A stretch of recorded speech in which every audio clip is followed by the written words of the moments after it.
Oh, we got a shed update today, and I got a plethora of stuff, just a variety of kits in today. So I'll start off. I got this. This was basically give to me, but I've never even heard of it. This is an AHM kits Grumman F3F. This is basically HO scale, 187 scale there, and I think it's just a basic kit for the, probably came out in late 60s, early 70s, probably. Anyway, I have no idea where or how or why, but anyway, I'll have to do some more research on it, but that's probably the first one I've ever had of that brand. So I am looking forward to adding that to the collection. I picked this up because I know they're not in business anymore. This is a Execuform kit of a BT13A. It's a 72nd scale. It's very, very simple and basic, but I wanted it because it's an Exuform kit, and they don't make it anymore. And I always like to have I like to have not one of everything, but I like to have a good portion of it, just to have kits from different companies, even be it from garage kits to mainstream companies. But anyway, glad to have that added to the arc here. Even got some armor. This is the Chaffee. It's a 35th scale. It's from the World of Tanks series. There's actually a whole line of them, and these are old reissues of kits from Italeri. I've seen them in Italeri boxes. I've seen them in Testers boxes. I mean, it's just basic. You get the Elephant, the Tiger, the Sherman. There's probably a couple more. I saw a diorama set. It's an old Tester set, which I probably have it somewhere. Which I'd like to. I like to have the World of Tanks boxes. You could get the diorama stuff in the old Tester boxes. See the dual logo there? Testers Italeri. They kind of did a little tag team in the 80s. And probably not one handy, but anyway, gives you a general idea. They were in these type of boxes, and if I find them in the World of Tank boxes, I'll probably buy it just for just to have a little bit of variety. Trying not to kill myself here while I go through it, but anyway, I don't know if I have a Chaffee back there, but I may or may not, and if not, I got one. Great, you can always use another one.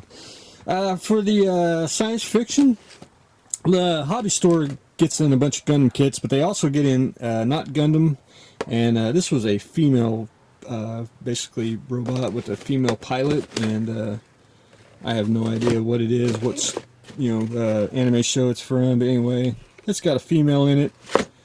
I have to have it, so it was actually a good price too, $13 for a 1144 scale kit. I thought that was just extremely reasonable. But anyway, have no idea what it's from, but there you go. I want to add that to the basically the Japanese pile over there, or the Gundam pile.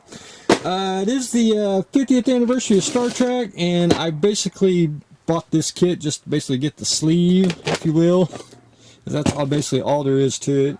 But I wanted the 50th anniversary box to go with the ever endless supply of Star Trek kits, and I do have a lot of variations of the Enterprise itself. Everything from the clear domes to the opaque domes to the different the grid lines on the saucer to the smoothies, and I just wanted to add that to the big pile here, and just have a piece of history to go along with it. But anyway, there you have it, the 50th anniversary of the Enterprise.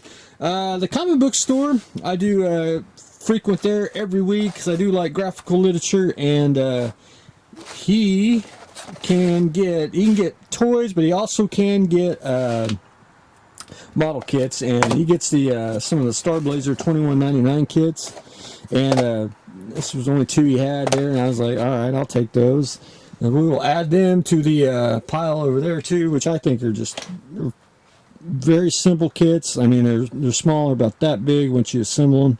I think it's just a really great kit to own. I mean, just even all the different variations. You don't even have to paint it the bad guys. You can paint it good guy color, you know, all kinds of colors, and it's just all kinds of goodies. But anyway, there's that.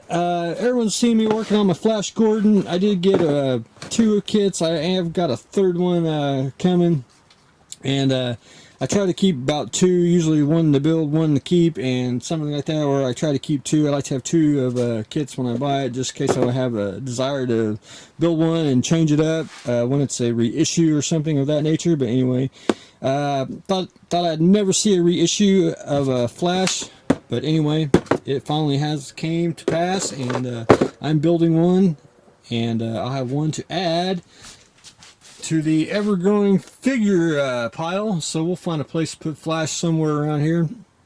But anyway, that's what I'm adding that. And last on the armor, I got another T-34-76, which I was going to make a tank called the Big Wind. It's actually, they took a T-34 chassis and they put 2 jet engines on top of it, and that intrigued me to no end, so I had to go get another tank. I got one somewhere back there. I also got one back there that I actually I call it a test bed tank. I actually took the tank and made a Saving Private Ryan's Tiger. I used the chassis on that, and this is one of them tanks that I built. I was on a T-34 kick, and then I just had it for years and years, and finally I just I would make something else out of it and repaint it, and then I took it again and broke it some more, and then I made the chassis to the Saving Private Ryan tank, and so that's a little story behind that. But anyway, that's what I've got, what I'm putting in here in the pile, and it's getting a little harder and harder to walk around because it's getting a little too full. But anyway, that's what I have got going on today. I'm hoping to have, I got to do since we're having gorgeous weather out here, the wind's a little rough, but I'm inside, so that's all that matters. I just got to do a little stacking, and we'll be ready to add some more to the ever-growing pile of model kits. But anyway, that is what I have got going on today, a shed update of the model shed / art. So stay tuned for the next exciting episode.